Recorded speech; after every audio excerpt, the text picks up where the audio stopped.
Hoy he titulado esta enseñanza Estamos en guerra. Diga conmigo, estamos en guerra. Otra vez diga conmigo, estamos en guerra. Cuando usted tiene que alertar, imagínese que estalló una guerra, usted como que, ¿cómo lo dice? Estamos en guerra. Usted lo dice ¿cómo? Alarmado, ¿cierto? Estamos en guerra, usted está prevenido, usted está pendiente del tema. Y hace una semana, precisamente el sábado 7 de octubre, nos levantamos con esa noticia complicada, ¿cierto? De los ataques que Israel estaba recibiendo por parte de Hamas, de ese grupo terrorista palestino. Y cuando veíamos en la televisión la cantidad de misiles que caían y la cantidad de personas heridas y muertas, yo creo que, no sé si les pasa, pero el corazón se le estremece a uno, porque de solo imaginar esta situación uno queda en shock, ¿cierto? Precisamente unos pastores estaban en una peregrinación con un grupo de su iglesia. Estaban levantando un altar. El Señor les había indicado una semana antes que debían ir a levantar un altar a Israel. Y ellos se fueron. Es una pareja de esposos muy adoradores, los admiro mucho, han sido de gran bendición para mí, inspiración. Y este hombre se llama Mike Bunster, es uno de los que escribió una de las canciones al que está en el trono, que cantamos aquí precisamente hace 8 días. Y él y su esposa estaban levantando un altar y contaban en un en vivo, en una transmisión que hicieron, contaban que mientras estaban adorando empezaron a escuchar los bombardeos. Y fue impresionante, porque ellos decían, ellos querían salir, ellos querían huir, pero en ese momento el Señor les dijo, tienen que seguir adorando. Yo estoy con ustedes, tienen que seguir adorando. Ahora, imagínese eso, usted qué es lo que hace cuando empieza a escuchar los bombardeos, usted sale corriendo a buscar dónde esconderse, pero el Señor dijo, tienen que seguir adorando, tienen que seguir ahí en la raya. Y era impresionante porque decía, es la lucha entre tu carne, entre tu instinto de supervivencia y la palabra que Dios te estaba dando en ese momento. ¿Me siguen hasta ahí? Así que yo cuando imagino todo este tema y empiezo a pensar en las guerras, yo siempre imagino que muchos de nosotros, cuando hablamos de guerra, siempre estamos pensando en cómo me puedo salvar, en cómo me puedo resguardar de eso. Pero poco pensamos en las personas que nos rodean, poco pensamos en las personas que están a nuestro alrededor o que están cayendo, ¿cierto? Mientras de pronto nos atacan, cada uno está buscando la manera de resguardarse a sí mismo, pero cuando vamos caminando y vemos la cantidad de personas que están cayendo heridas, nuestro corazón tiene que entrar en un momento de sensibilidad. Amén. Y si hay algo que a mí me confronta mucho, es que en el ámbito espiritual pasa exactamente lo mismo. ¿Cuántos sabían que en el ámbito espiritual estamos en guerra? ¿Usted lo sabe? Y es una guerra continua, no es una guerra de hace una semana, no es de hace meses. Es una guerra continua y constante. Estamos en una guerra constante. Y es una guerra espiritual donde el enemigo está intentando a toda costa hacernos daño a nosotros y a todas las personas que nos rodean. Dice la palabra del Señor, y lo encontramos en la Biblia, las armas de nuestra milicia no son carnales, ¿cierto? Y cuando habla de las armas de nuestra milicia, está hablando de que así como no son carnales, sino que son espirituales, la guerra que nosotros estamos lidiando o librando en este tiempo no es una guerra carnal solamente, no es una guerra física como la que estamos viendo ahorita cuando prendemos el televisor, cuando sintonizamos las noticias o vemos en redes sociales. Estamos hablando, iglesia, de que las guerras o las batallas que estamos lidiando nosotros en este tiempo son guerras espirituales que tienden a afectar nuestras vidas. Y cuando no nos hacemos conscientes de esto, por eso es que nosotros parecemos como zombies espirituales, ¿no? Como muertos vivientes, como que tenemos vida, pero al mismo tiempo nos sentimos muertos, nos sentimos desanimados, nos sentimos desgastados. Y muchos de nosotros decimos, pero yo no sé por qué, a pesar de que yo voy a la iglesia, yo no sé por qué, a pesar de que yo busco la presencia de Dios, yo no sé por qué, a pesar de que yo oro, yo no sé por qué, a pesar de pronto de que yo trato de, no sé, de ofrecer un tiempo de ayuno, mi vida espiritual pareciera como si estuviera muerta.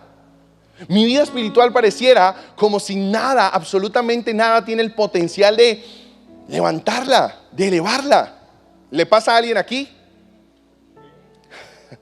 Bueno, gracias a Dios. A mí sí me pasa. Gracias a Dios a usted no. Pero me pasa. Y es constante y es continuo. Y eso sucede, iglesia, porque aunque estamos en un terreno físico, existe un mundo espiritual que muchos de nosotros nos estamos negando a entender. Y la razón por la cual nos negamos a entenderla es la misma razón por la cual somos los primeros que salimos heridos. Amén. En una guerra, ¿quiénes son los primeros que caen? Los civiles. ¿Por qué razón? Porque no están preparados, porque no son conscientes de que están en guerra y por eso los cogen desprevenidos. ¿Cuál fue el primer lugar donde en esta guerra se empezó a desatar? ¿En un qué? En un concierto de música electrónica. Amén. La gente allá no tenía armas, la gente allá en un Shabbat, en un tiempo donde los mismos soldados estaban descansando. ¿Me está siguiendo lo que le quiero decir? El enemigo va a buscar los lugares, las áreas, las personas más débiles para empezar a atacar primero. ¿Sabe por dónde va a empezar?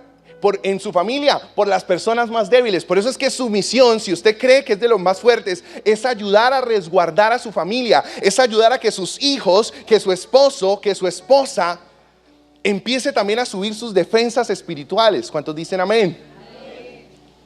Entonces es clave y es muy importante, iglesia, y de corazón se lo digo, que empecemos a entender esta realidad.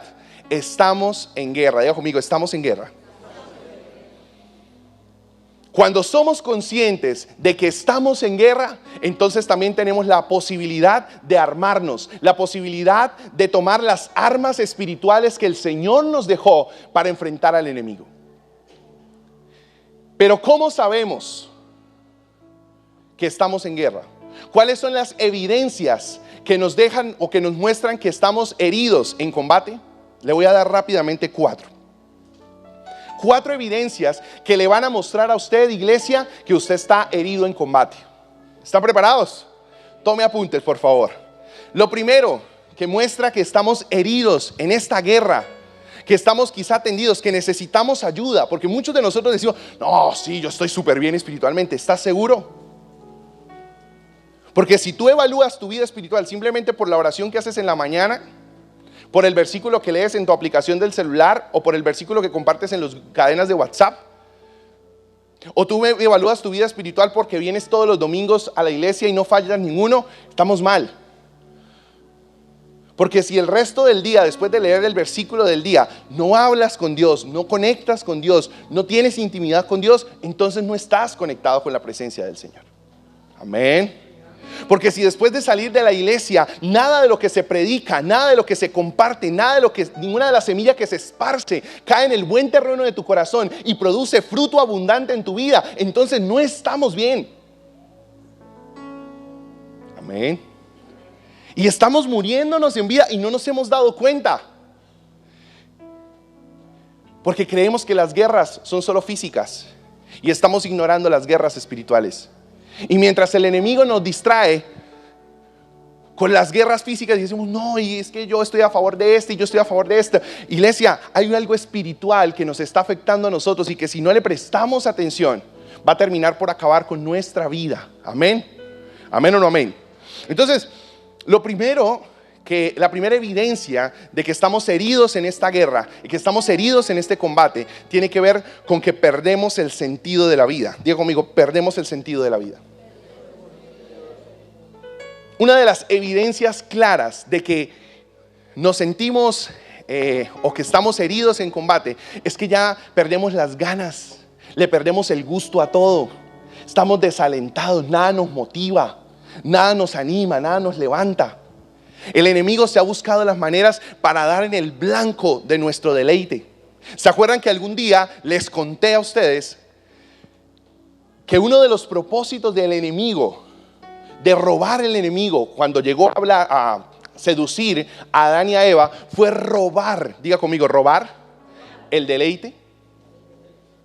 Dice la palabra del Señor que Él creó a Adán y a Eva del polvo de la tierra. ¿De qué tierra? Del Edén. ¿Qué significa Edén? Deleite. Es decir, que Adán y Eva fueron creados, fueron diseñados para sentir deleite, para sentir placer. Amén. El placer y el deleite no son malos, siempre y cuando lo encuentres en Dios. Porque ese es el diseño original. El propósito del enemigo es que tú creas el cuento de que afuera, en las cosas de este mundo, en los placeres de esta tierra, en los placeres temporales, vas a hallar el deleite eterno que solamente puedes encontrar en Dios. Y por eso la gente va buscando una cosa en otra y nunca la va a encontrar. Y por eso es que andamos como perdidos.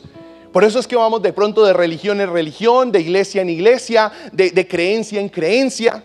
Y no encontramos realmente la esencia del deleite completo, de la plenitud completa, porque lo estamos buscando en lo terrenal, algo que solo vamos a hallar en lo espiritual. Amén. Miren lo que estoy tratando de hacer en esta enseñanza, iglesia, y por favor quiero centrarte en esto. Quiero centrarte en que tenemos que quitar nuestra mirada en las cosas de esta tierra. No pueden, qué bendición que Dios te prospere, qué bendición que Dios te dé cosas, qué bendición que Dios te dé riquezas y abundancia, pero nunca nada temporal podrá llenar o podrá ser un sustituto de lo que te puede llenar la presencia del Señor. Lo temporal es un complemento de lo espiritual. Y mientras tú no te enfoques y mientras tú no te alinees con Dios en lo espiritual, no vas a poder degustar ni disfrutar nada de lo temporal. Por eso es que te encuentras personas que aunque tienen plata, no tienen paz. Que aunque tienen plata, no tienen gozo. Que aunque tienen plata, no tienen paciencia. Que aunque tienen plata, no son benignos. Porque el gozo, la paz, la paciencia, la benignidad, la bondad, la mansedumbre y la templanza son frutos ¿de qué? ¿De la plata? Son frutos del Espíritu. ¿Con cuánta plata compras tu paciencia? ¿Con cuánta plata compras tú la benignidad, la bondad? Con nada. Porque eso es un fruto del Espíritu. Y solo lo puedes conquistar ¿cómo? En intimidad con el Espíritu Santo. ¿Alguien dice amén? Cuando no hay comunión con Dios, cuando el enemigo hiere nuestra relación con Dios, cuando el enemigo logra distraernos, logra desenfocarnos de la razón real de nuestra vida, que es estar en conexión con Dios, inmediatamente hace que perdamos las ganas de vivir, hace que le perdamos el gusto a la vida, nos llenamos de amargura, nos llenamos de todo lo opuesto que es el fruto del Espíritu. Amén. ¿Cuál es el opuesto del gozo? La tristeza. ¿Cuál es el opuesto de la paz? Ajá. ¿Cuál es lo opuesto de ser bueno? Y así podemos coger cada una de las manifestaciones del fruto del Espíritu y podemos darnos cuenta y decir, oiga, como que yo soy más de acá que de allá, ¿cierto? Como que estoy tan herido que por esa razón es que le has perdido el gozo a la vida. No hayas deleite en nada. No hayas deleite ni cuando tenías ni cuando no tenías. No hayas deleite ni siquiera cuando había abundancia ni cuando había escasez. En ningún momento te sientes pleno. ¿Sabes por qué? Porque el enemigo te hirió una de las áreas más importantes de tu vida, que es tu relación con Dios. ¿Sabe por qué, iglesia? Porque estamos en guerra. Amén. ¿Me sigue ahí? Entonces lo primero que el enemigo va a intentar hacer es dañar tu relación con él, es hacerte creer completamente lo opuesto a lo que Dios te dijo. Por eso es que cuando Adán y Eva pecan, inmediatamente el enemigo se acerca y le dice a Eva, ¿no? Le dice, con que Dios dijo que de ese árbol no podían comer, ¿cierto? Eso les dijo Dios. Ven, te cuento un chisme. Es que Dios no quiere que comas de eso, porque ¿sabes qué va a pasar? Que cuando comas de eso vas a llegar a ser como Él. Y lo sedujo de esa manera para que ella cometiera ese error. ¿Para herir qué? Su obediencia. Para herir su intimidad con el Padre. Y cuando ella comió de ese fruto, y cuando Adán comió de ese fruto, ¿ellos qué sintieron? Vergüenza. ¿Qué sintieron? Pena. Se sintieron desnudos. Y por eso van delante del Padre. Y cuando el Señor los está buscando y está diciendo, pero ¿dónde están ustedes? Él ¿qué dice? ¿Qué dice Adán? Señor, es que estamos desnudos. Y el Señor ¿qué le responde? ¿Quién les dijo eso? Es decir, ¿con quiénes entablaron ustedes una conversación diferente a mí? ¿Quién les dijo a ustedes que estaban desnudos? ¿Quién? ¿Con quién hablaron? Por eso es que, mis hermanos, mire, si hay algo que tenemos que hacer en una guerra es tener cuidado qué voces escuchamos. Diga conmigo, estamos en guerra. Tengo que tener cuidado de qué voces escucho. La palabra del Señor es clara cuando dice, la fe viene por él, la duda también viene por el oír. Si la fe viene por el oír lo que es palabra de Dios, adivine por dónde viene la duda. ¿Por el oír qué? Lo que no es palabra de Dios. Todo lo que no provenga de Dios tiene la intención de herir tu fe, de herir tu confianza, de herir tu dependencia. Amén. Todo lo que no venga de Dios tiene la intención de hacerte creer que tú eres autosuficiente, que tú solo puedes, que tú sola puedes, que tú no necesitas nada, que tú no necesitas ayuda. Esa es la estrategia de la serpiente, llevarte a un punto de vulnerabilidad donde te alejes tanto de Dios, donde te independizas tanto de Dios que el enemigo puede hacer y deshacer contigo.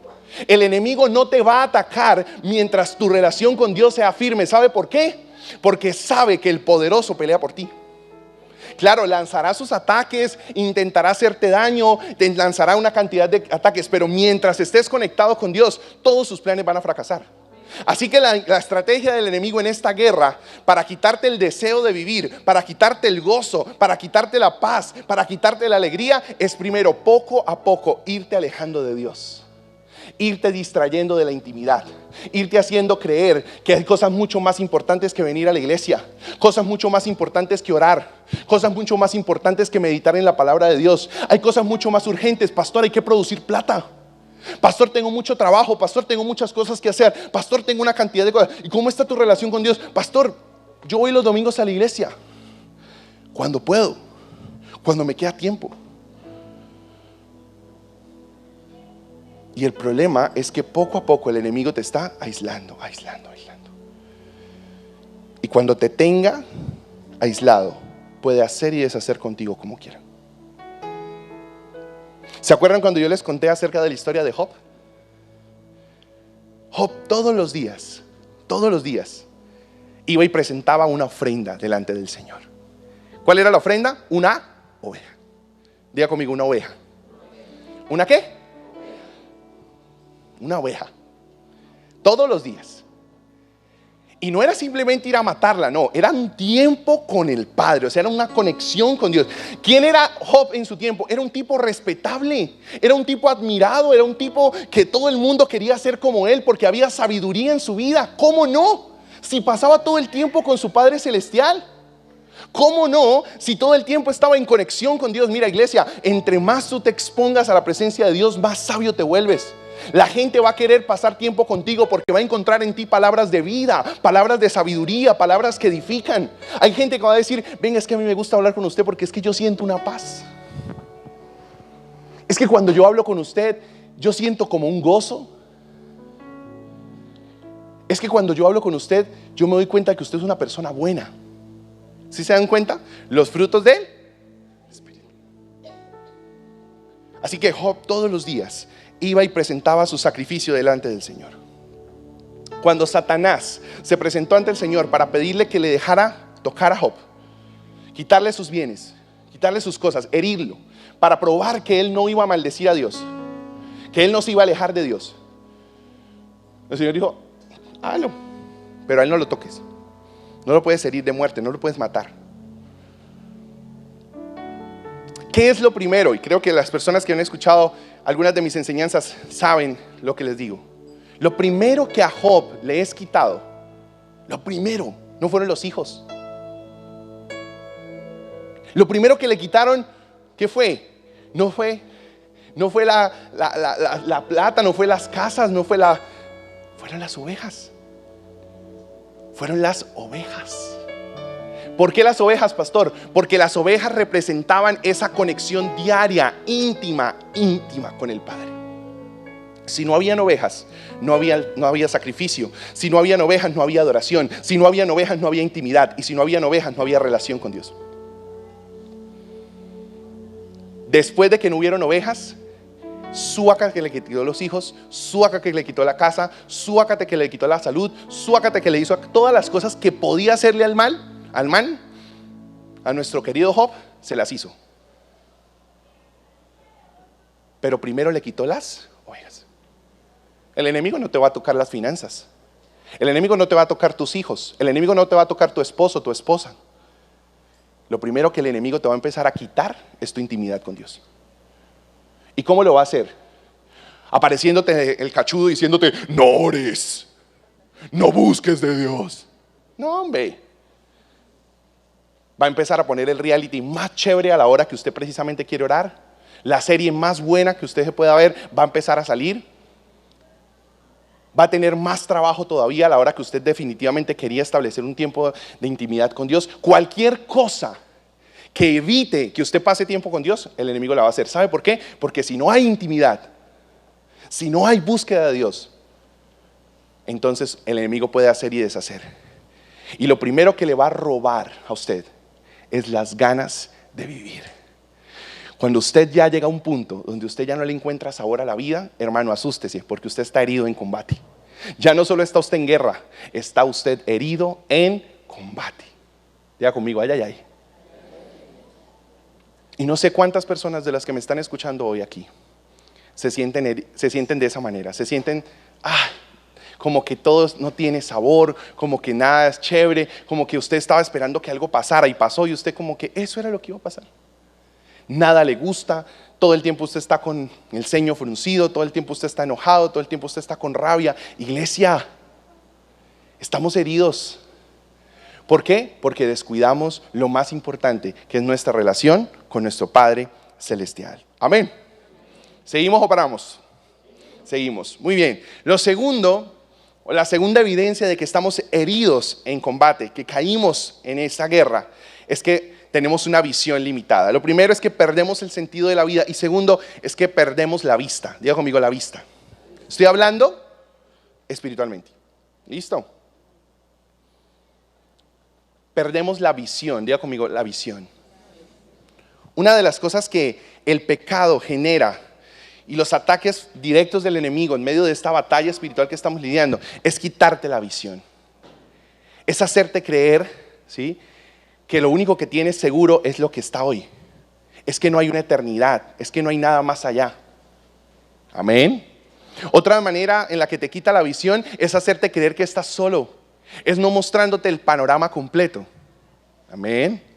Entonces, una de las historias que a mí más me impacta es la historia de Eliseo y Giezi. No sé si usted recuerda, pero una vez Eliseo estaba con su siervo y viene un ejército precisamente a querer matar a Eliseo. Y sale Giezi a ver y ve el ejército y se asusta y le dice a Eliseo, nos vamos a morir, estamos en guerra, pero ya estamos más llevados. Usted viene el ejército, una cosa impresionante. Y yo me imagino a Eliseo tan fresco, porque iglesia, mire, cuando uno está con Dios, cuando uno camina con Dios, nadie, escúcheme por favor, nadie le está asegurando a usted, nadie le está diciendo a usted que no va a recibir ataques, que no va a recibir dificultades, que no va a pasar por pruebas o procesos. Y eso se repite una y otra y otra y otra vez en la Biblia. Grandes hombres de Dios tuvieron que pasar por grandes problemas para ver grandes manifestaciones divinas. Eso es bíblico. Porque entre más grande es su propósito, más grande es su proceso. Porque entre más grande es el desafío que Dios quiere que usted sortee, más grande será la victoria y más grande será la gloria de Dios. ¿Sí o no?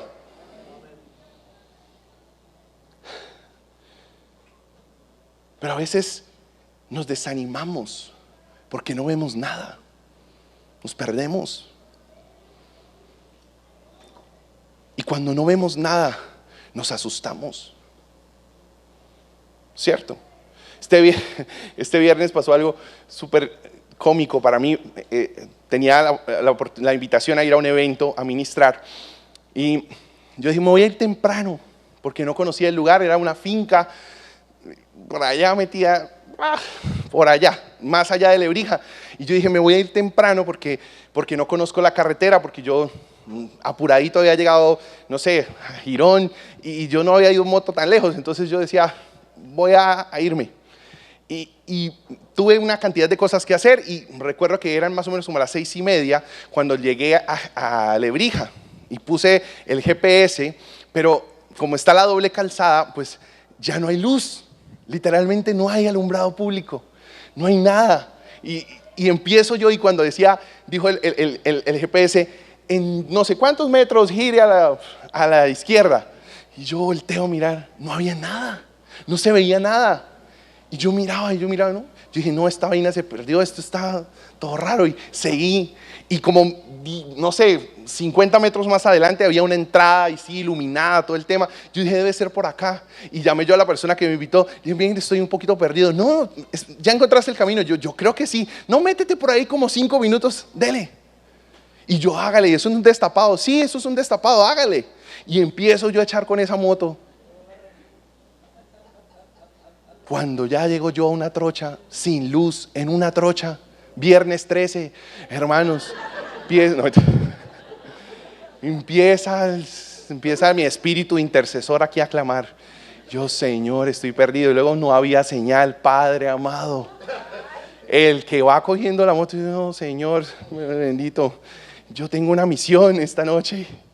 Y voy cogiendo mi moto otra vez y luego vuelvo otra vez a dar vueltas. Miren, yo llegué a las 6 a Lebrija, 6:15. ¿Sabe a qué hora llegué al evento? Perdido. Ya un momento donde dije, ya que se queden sin que yo vaya, yo ya no voy por allá. Eran las 8:15. ¿Y sabe a cuántos metros estaba del lugar? Estaba como a 10 metros, como a 20 metros de la entrada. Porque no había luz. Porque estaba oscuro, porque no tenía visión. Aparte porque me entró el susto, ¿cierto? Porque cuando no hay visión usted se asusta, y eso le pasó a Giesi. Giesi vio el problema, Giesi vio el ejército, Giesi vio lo natural, vio la hipoteca, vio el dictamen médico, vio la demanda, vio una cantidad de cosas que te asustan, que te azaran, y luego volvió donde el profeta Eliseo y le dijo, ¡ah! ¡Auxilio! ¡Nos vamos a morir! ¿Qué hacemos? ¿Para dónde echamos? ¿Nos rendimos? ¿Nos entregamos? ¿Qué hacemos? Y le dijo, vuelva a salir y vea. Vaya otra vez. Pero Señor, acabé de volver, ya fui, miré, me rasqué los ojos, no veo nada. Vaya. Y cuando sale Giesi, dice que Eliseo hace una oración al Señor, y es la oración que nosotros como pastores siempre hemos hecho por ustedes, iglesia. Señor, abre los ojos de mi siervo. Muéstrale que más allá del ejército que nos rodea hay uno más fuerte y más grande que nos protege. Y cuando Giesi vio que sí, el ejército estaba como grandecito, pero detrás de ellos habían unos gigantones, ángeles protegiendo sus vidas. Y dice que el Señor inmediatamente envió un estruendo. La gente entró en confusión y entre ellos se mataron. Y ellos no tuvieron que hacer nada. Pero cuando tenemos la visión limitada, cuando las batallas, las guerras nos quita la visión, nos empezamos a preocupar por todo, nos empezamos a afanar por todo, nos llenamos de ansiedad, de preocupación. Y yo le hablo hoy a esas personas que se sienten ya a un punto, digo, pastor, es que de verdad no tengo para dónde echar. Y te lo digo con todo el conocimiento de causa y con toda la autoridad. Mientras Dios no diga que se acaba, no se acaba. Así te veas frente a una pared, Dios mismo es capaz de echarla abajo con tal de abrirte caminos. Créele a Él. No le creas a las circunstancias, no le creas al problema, no le creas a la duda, no le creas al temor, no le creas al periódico, a las redes, no le creas a lo que digan los demás, no le creas a las proyecciones económicas. Créele a tu Padre Celestial. Abre tus ojos, porque estás a punto de llegar, pero como te asustas, pero como está oscuro, pero como no ves, y te dijeron, es por ahí. Y tú, pero no veo nada. Pues claro, porque no había, estás ciego. Y el Señor te dice, no importa, si el Señor te está diciendo así no veas nada, hágale, porque por ahí es. Me tocó volverme al peaje, para los que quieren terminar el cuento, me tocó volverme al peaje, después de unas 2 horas allá. Yo dije, ¿sabe qué? No, tranquilo, yo ya bajo y lo recojo. Y yo, ay, por lo menos aquí hay luz. Y bajaron, chun, literalmente, estaba como a 40, 50 metros del lugar donde yo había echado a hablar. Y era un lugar, sí, no se veía, no había señal de nada, no había forma. Yo tampoco, la revelación me llega hasta allá. Entonces llegué Y fue una noche de bendición, fue un tiempo muy precioso. Pero yo decía, ¿de cuánto nos perdemos a veces por no tener la visión? Pero también de cuánto nos perdemos por a veces querernos rendir cuando no vemos las cosas. Me hubiese perdido de una noche increíble que personalmente bendijo mi vida y me marcó muchísimo. Ministerialmente habló mucho Dios a mi corazón esa noche, pero me estuve a punto de rendir. Y me acuerdo, yo estaba frustrado en la oscuridad.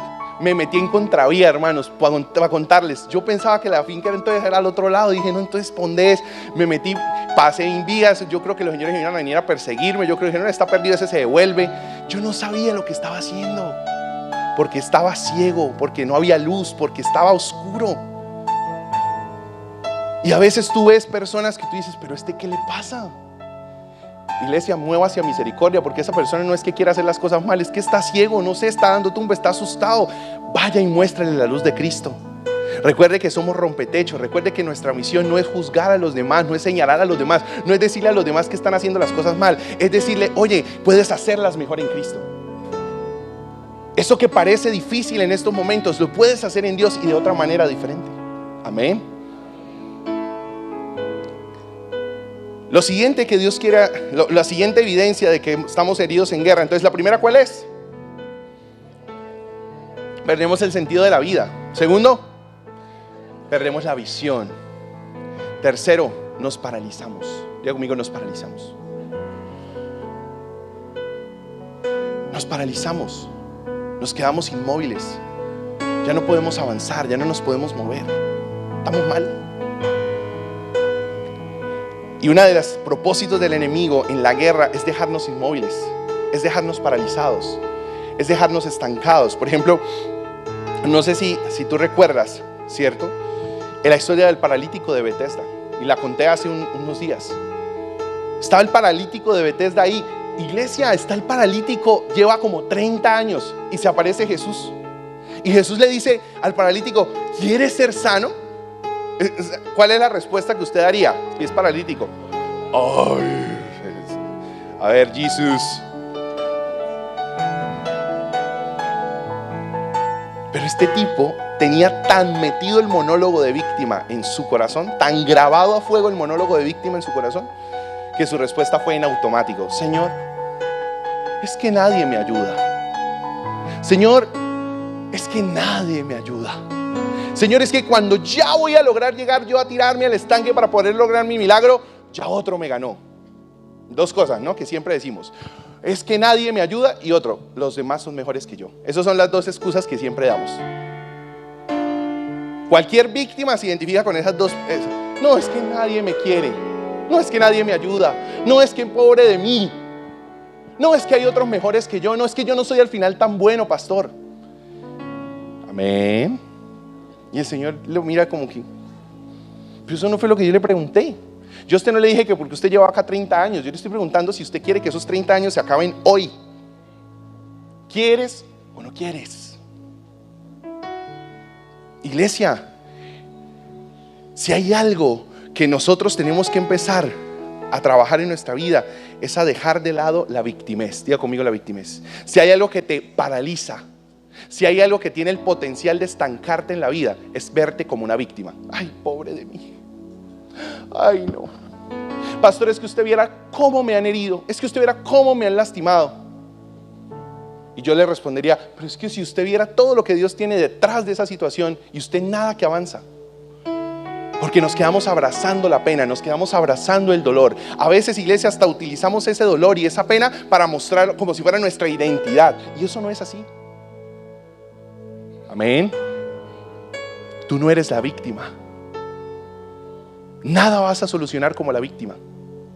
Tú te imaginas a un Adán y a una Eva, para volver a hablar de ellos, seguir rajando de Adán y Eva acá, donde ellos hubiesen dicho algo diferente a echarse la culpa. Porque acá Adán fue el que dijo: la mujer que tú me diste. O sea, como aquí que dijo: la culpa es de Eva y suya por dármela. Yo estaba bien aquí solo. Mira, mientras ella no estuvo, ese árbol no se tocó. Estaba quieto. Pero fue llegar ella, mejor dicho. Y la mujer voltea al Señor a ver si había un poco más ahí de la serpiente. fue. ¿Sabes qué estaba buscando el Señor? Alguien que se parara en la raya y dijera: sí, Señor, perdóname. Yo lo hice. Yo tomé la decisión y te pido perdón. No debía hacerlo. ¿Podrías perdonarme, por favor? ¿Dónde viste a Adán pidiendo perdón? ¿Dónde viste a Eva pidiendo perdón? Y por causa de sentirse las víctimas, de culpar a otros, no pudieron seguir viviendo. ¿En dónde? En el deleite, en el gozo, en la amistad con Dios. Lo peor de una persona que se victimiza es que pierde la oportunidad de disfrutar de la amistad de nuestro Padre. Iglesia, no se siga victimizando. Cuando usted salga de la victimez, usted va a lograr muchas más cosas, porque desde la victimez usted no va a llegar a ningún lado. Pero si usted se hace responsable de las cosas y dice: ok, yo tengo que tomar una decisión. Señor, yo te fallé y te pido perdón. Pastor no puede pedir perdón por usted. Su esposo no puede pedir perdón por usted. Sus hijos no pueden pedir perdón por usted. Hijos, sus papás no pueden pedir perdón por usted. Aquí los que tienen que pedir perdón, ¿quiénes son? Pues nosotros mismos. Hágase responsable de sus faltas, que Dios no lo está señalando, ni culpando, ni quiere darle con el mazo. El Señor lo que quiere es restaurarlo, pero no puede hacerlo hasta que usted reconozca su falta. Pero el problema es que la parálisis de una persona víctima, la persona que se victimiza se paraliza, se estanca, porque vive siempre en el pasado. ¿Cómo hace el enemigo para mantenernos paralizados? Llevándonos a vivir ¿qué? Del pasado. Me hirieron, me lastimaron, jugaron conmigo, todo lo que quieran. Suelte eso. ¿Se acuerda por qué la mujer de Lot quedó convertida en estatua de sal? Porque miró ¿a dónde? Y me da dolor que muchas iglesias están llenas de estatuas de sal. Personas con tremendos potenciales, personas que yo veo y digo, a leguas se nota que Dios quiere hacer cosas tremendas con esas personas, pero no avanzan. ¿Y por qué no avanzan, pastor? Porque siguen viviendo en el pasado. Suelte, perdone, salga de eso. Lo que no fue, ya no fue. Así de sencillo, iglesia. Pero lo que Dios tiene para usted es mucho más grande que lo que usted de pronto no tuvo en el pasado. Abrace el futuro con esperanza. Abrace lo que Dios tiene con usted con expectativa y deje de seguirse lamentando por lo que no fue. Nadie dijo amén, pero yo creo que lo recibieron. ¿Sí o no? El pasado, dicen por ahí, no tiene nada nuevo que contarle. Solamente es un capítulo, un video que se reproduce en su mente una y otra vez. ¿Cuántos se van a cansar de eso? A mí me detesto la monotonía. Y repetir y repetir y repetir y repetir. Ya. Cuando hay cosas nuevas por vivir, cuando hay cosas nuevas por explorar, cuando hay cosas nuevas por disfrutar en la presencia del Señor. Lo dice la palabra del Señor, que todas las cosas son hechas. El pasado ya quedó atrás y ahora todo es hecho nuevo. Nuevo. Todo es hecho nuevo.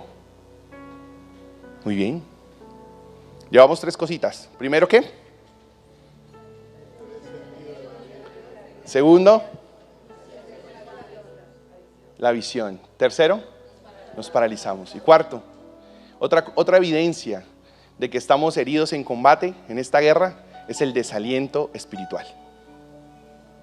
Diga conmigo, desaliento espiritual.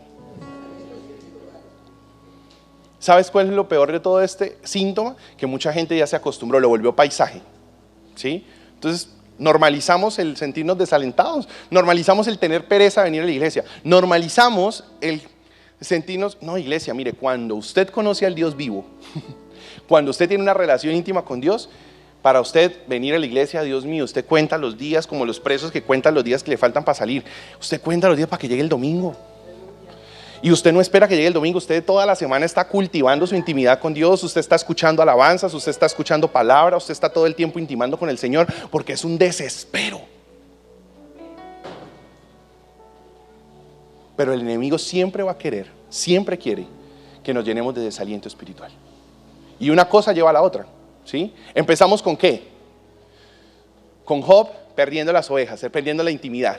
Perdemos la intimidad, inmediatamente ¿qué perdemos? La visión. Perdemos la visión, inmediatamente ¿qué hacemos? Empezamos a mirar hacia atrás, empezamos a vivir del pasado. Y al vivir en el pasado, al estar paralizados, nos desalentamos. Perdemos el ánimo, perdemos el gozo. ¿Se da cuenta, iglesia, lo grave que es caer herido en una batalla espiritual? Y tenemos que tener, mejor dicho, enfoque, iglesia, porque el enemigo no va a descansar, escúchame, hasta verte desalentado, hasta verte desanimado, hasta verte rendirte, hasta verte bajar los brazos. Cuando él logre eso, cuando él logre que usted se rinda, cuando él logre que usted renuncie a los buenos planes y a los buenos propósitos que Dios tiene con su vida, ahí él habrá dicho, listo, terminamos. Pero mientras usted esté parado en la raya, usted le estará demostrando al enemigo que usted no se va a rendir. ¿Amén o no amén? Iglesia, nosotros no tenemos espíritu de cobardía. Nosotros fuimos dotados de 3 cosas tremendas para poder enfrentar cualquier ataque del enemigo. El primero se llama poder, el segundo se llama amor y el tercero se llama dominio propio. Que usted no eche mano de eso y viva cobardemente, escondiéndose del enemigo y teniéndole susto al diablo, eso es otro cuento. Pero le tienes miedo al diablo porque no conoces quién es tu Dios. Le tienes miedo al diablo porque no tienes intimidad con Dios. Le tienes miedo al diablo, a la brujería, a la hechicería, al satanismo, a una cantidad de cosas, porque no sabes quién es tu Padre Celestial y el Dios que te respalda. Porque cuando sabes quién es tu Dios, cuando sabes que caerán a tu lado 1000 y 10,000 a tu diestra, mas a ti no llegarán, empiezas a entender ese cuento. A veces como que, caerán a tu lado 1000 y 10,000 a tu diestra. ¿Usted ha visto un lugar donde hayan 1000 personas? Mejor aún, ¿ha ido a un concierto de pronto donde hay unas 10,000 personas? No sé cuánto le caben al estadio, pero imagínese usted estar en un estadio. Piense en esto, para hacerlo un poco trágico, ¿no? Estamos en guerra, ¿no? 10,000 personas. Señor, no tenemos en cuenta lo que voy a decir, solamente un ejemplo. No sé, fulminantemente las 10,000 personas, fuácateles para el piso, y usted quedó así. 10,000 personas, ¿y usted? ¿Me hago entender? Es que hay versículos que no caerán a tu lado 1000 y 10,000 a tu diestra. Entiéndalo así, 10,000 personas al piso y usted de pie. ¿Y eso quién lo logra? ¿Usted? ¿Es suerte? No. Es bendición de Dios, es protección divina. Y eso es lo que le tiene que dar a usted el coraje de decir, hombre, ¿por qué me tengo que asustar? ¿Se acuerdan hace unas semanas cuando hablábamos precisamente de hacernos las preguntas correctas? ¿Qué decía David cuando pasaba por un problema? ¿Por qué me voy a afanar? ¿Por qué me voy a asustar? Si mi Padre Celestial es quien pelea por mí. ¿Sí o no? Iglesia, aunque estamos en guerra, ya la guerra fue ganada. Eso es más chévere de todo. A mí algo que me emociona de las guerras espirituales es que las guerras espirituales ya tienen al ganador nombrado. Pero que ya esté el resultado no significa y no te exime de que tengas que pelear.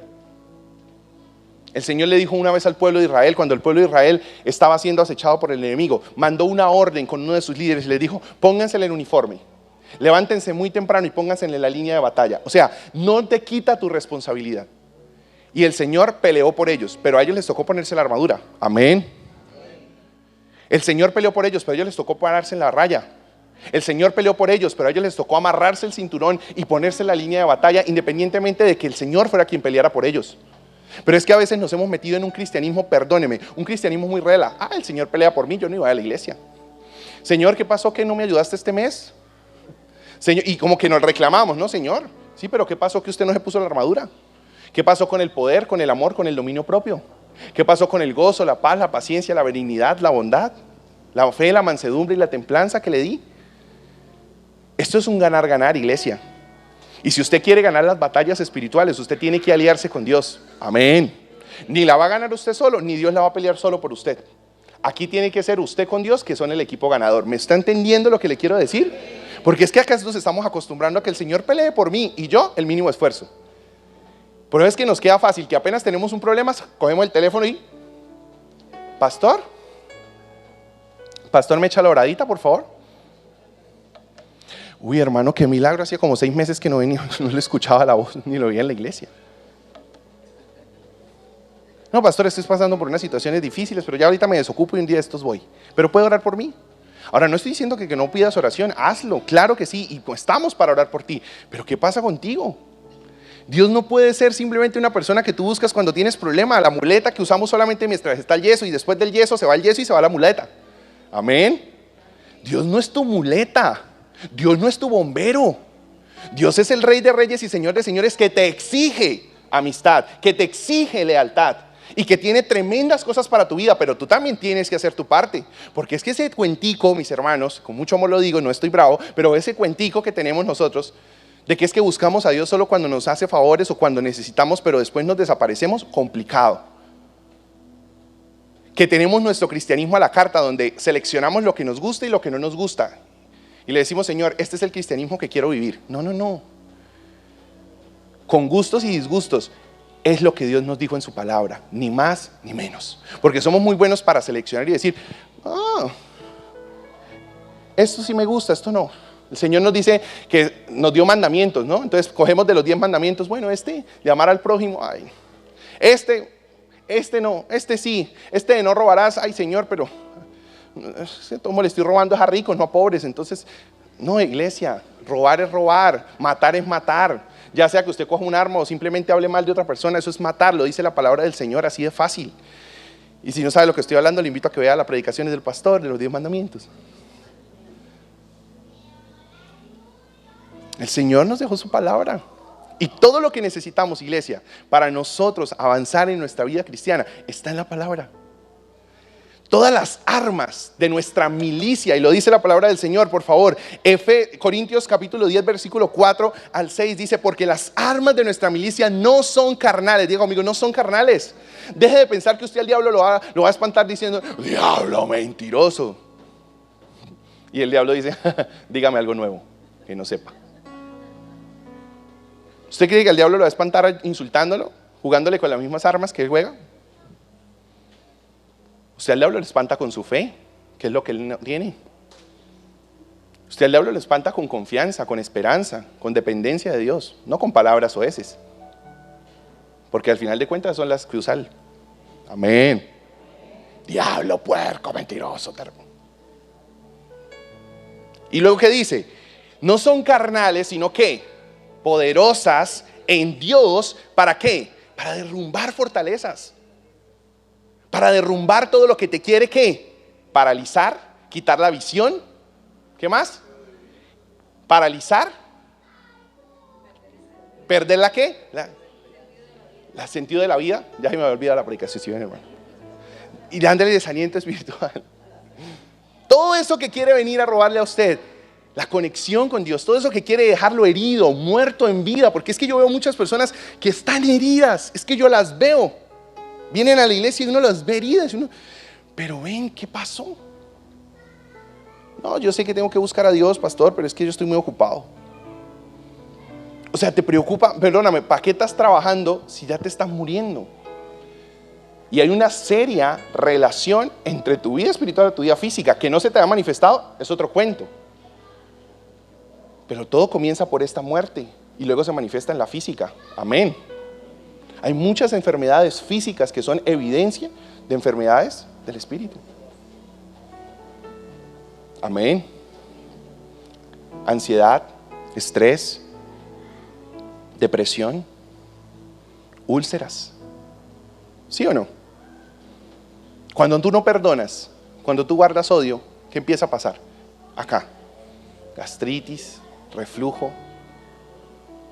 Cuando tú empiezas precisamente a guardar cosas que no cuentas, que te las guardas porque te sientes la víctima. Amén. ¿Me entiende por dónde me voy?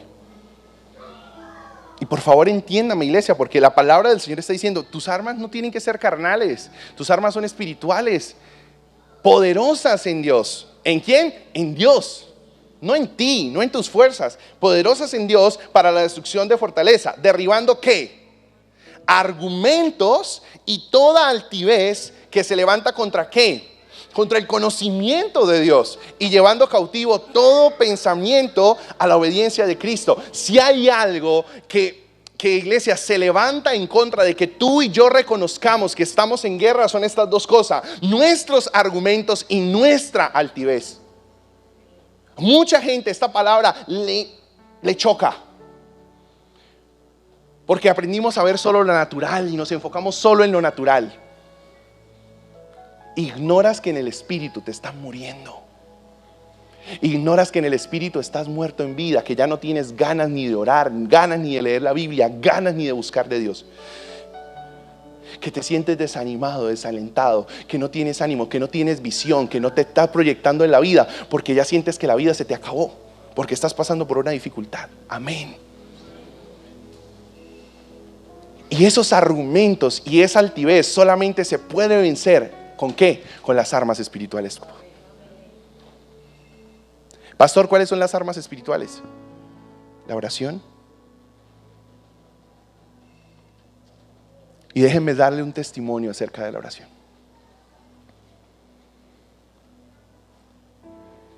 Este año ha sido particular, desafiante, retador, llámelo como quiera. Pero si algo ha sido ganancia para nosotros, para mí especial, hablo por mí en este momento en la predicación. Ay, Dios, ha sido encontrar en la oración un aliciente, una esperanza, pero sobre todo un arma. Yo jamás había experimentado algo en mi vida como lo que estoy experimentando ahorita a nivel de oración. Porque la oración ya como que trascendió de ser lo que, Señor, te damos gracias por este día, en nombre de Jesús, amén, amén. No sé si recuerdan un día que tuve la oportunidad de compartir una predicación que se llamaba oración incesante. Cuando empecé con oración incesante, yo dije, tengo que empezar a vivir esto. Y hace unos cuantos meses le contaba a mi esposa, iglesia, es una cosa. Yo me levanto a las más o menos 5 de la mañana, 4:50, y estoy bajando a la plazoleta de mi conjunto. Ahora, y a veces bajan las personas y yo me ven como raro, como que está haciendo allá, meditando, haciendo yoga, quién sabe, estará haciendo quién sabe qué vainas. Pero yo le decía a mi esposa, son las 2, son las 3, y yo me levanto y miro el celular. Y es una cosa, y es cuando apenas va a sonar el despertador, el que se va parando, porque es una cosa impresionantemente, un deseo de buscarlo en oración impresionante. Y no saben las conversaciones tan hermosas que se tienen con Él en la madrugada. Y yo les invito, iglesia, para que no hagan de la oración un punto más en su agenda. No hagan de la oración un ítem más para sentirse bien moralmente o bien espiritualmente con Dios. No, iglesia, hagan de la oración un arma poderosa. Los días difíciles son mejores en oración. Los días fáciles son hermosos en oración porque le puedes dar a Dios gracias. Hay mañanas donde me he levantado, wow, Señor, gracias por este día, qué hermoso, maravilloso. Y al siguiente día, Señor, hola Dios, soy yo otra vez aquí pidiéndote ayuda. Pero ya sean buenas o malas, siempre la oración se ha convertido en una arma poderosa. Estás pasando por una crisis, ora. Orar no es simplemente recitar una cantidad de frases y de palabras y de cosas. No, iglesia, la oración tiene poder. Decía nuestro pastor una vez en una predicación, la oración puede hacer lo que Dios puede hacer, y a mí eso se me grabó en la mente. La oración puede hacer lo que Dios puede hacer. Pero nosotros no usamos ese recurso. La lectura de la palabra, el estudio de la palabra, meditar en su palabra, en sus promesas, aferrarnos a sus promesas. Amén. Aquí estamos, es impresionante, lo hablábamos con el pastor, es impresionante lo que está pasando en las últimas semanas en la iglesia, en los últimos meses. Activamos el ministerio de intercesión, empezamos la oración acá faltando 20 para las 10 de la mañana y el ambiente de los servicios ha cambiado impresionantemente. Se siente completamente distinto. Amén. ¿Y sabe por qué? Porque las armas espirituales son poderosas. ¿Usted lo cree? Otra arma espiritual, ¿cuál más cree? El ayuno, importantísimo, y de eso vamos a hablar mucho más adelante, pero el motivo para que todos los primeros domingos, comience con eso, primer domingo de cada mes, 8 de la mañana, ¿no? Aquí estamos declarando y estamos ofreciendo tiempos de ayuno, de oración, de intimidad. Esas armas espirituales, iglesia, son las que tenemos que empezar a usar porque son poderosas en Dios. Amén. Así que póngase sobre sus pies. ¿Cuántos han recibido esa palabra? Amén. Las armas, y vamos a pedirle al Señor que nos enseñe a usar esas armas espirituales.